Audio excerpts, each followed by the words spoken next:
everybody. Hey, Carlotta Berry here, hopping on, guys. I apologize. It's dark.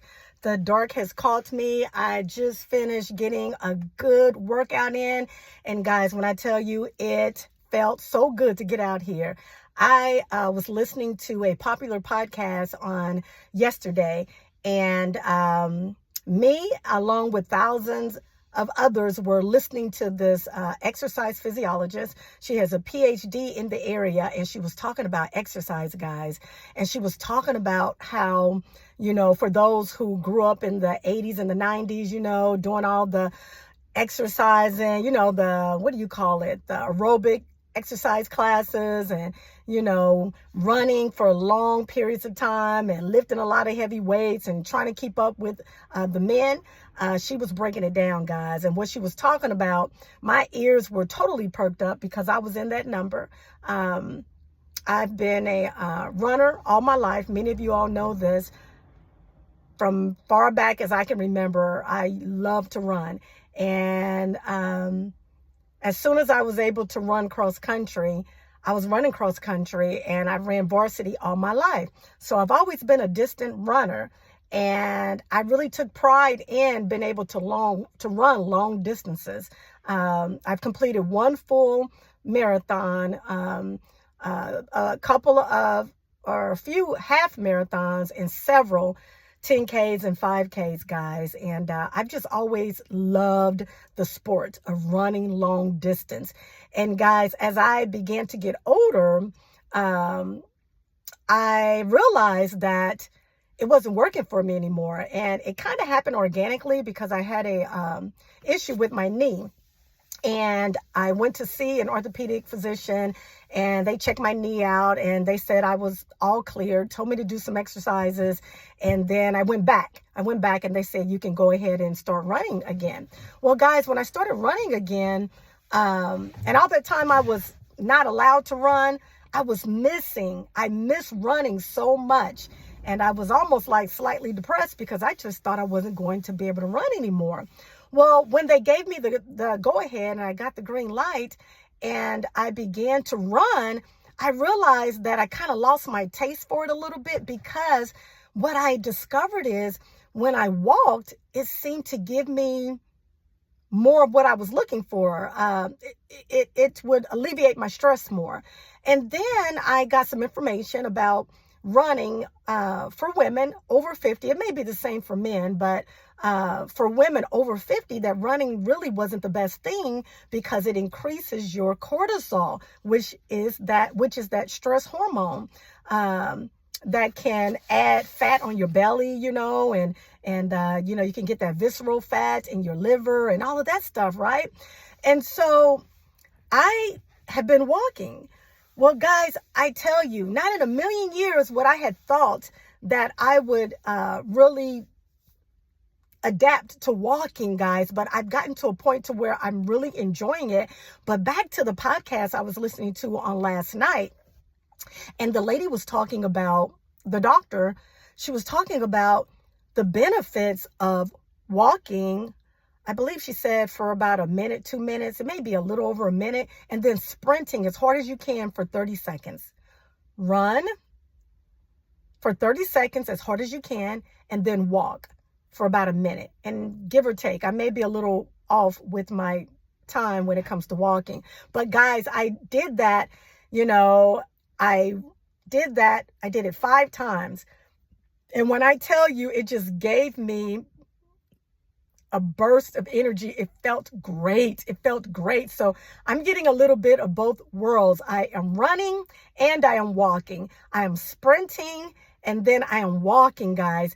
And when she explained the benefits of it, it made perfect sense. I can't really remember it all right now, but it made so much sense that you are telling your body that I'm going to sprint as hard as I can. So I am going to need my body. I'm going to need you to be able to give me the energy that I need to do this. And so it changes your body composition. So in my case, I want to be as lean as I can. It's not about being skinny.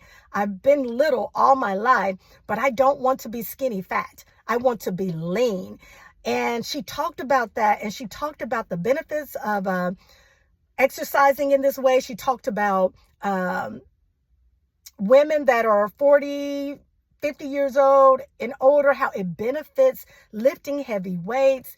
And she even expounded on how you should eat, that we all should be eating something in the mornings, not going out exercising and you're exercising on an empty stomach. So, I mean, it was just so many nuggets in that podcast. And my message to you guys is, as we get older, our bodies, they are changing, they are evolving, and we're not to do the same things that we've always done. We have to always be open to change. We have to always be open to doing things differently. We have to be very mindful that at some point in our lives, we're going to plateau. I'm talking about exercise, but it could be in your career, it could be in your education, in relationships. You've got to always be working on them. You have to always be upping your game. And so I am sending this message to you that you've got to be intentional in growing and in learning. You've got to drop your pride and say, okay, I used to do it this way. I can't do it that way anymore. Okay, I don't have all the answers, so I need to go and get the answers from somebody who knows. If you find yourself in a depressive state or of depression, you're down, you're sad, if it's a chemical imbalance, go and see a psychologist or a psychiatrist. Get the medication that you need if you need the medication. Some of us don't need that.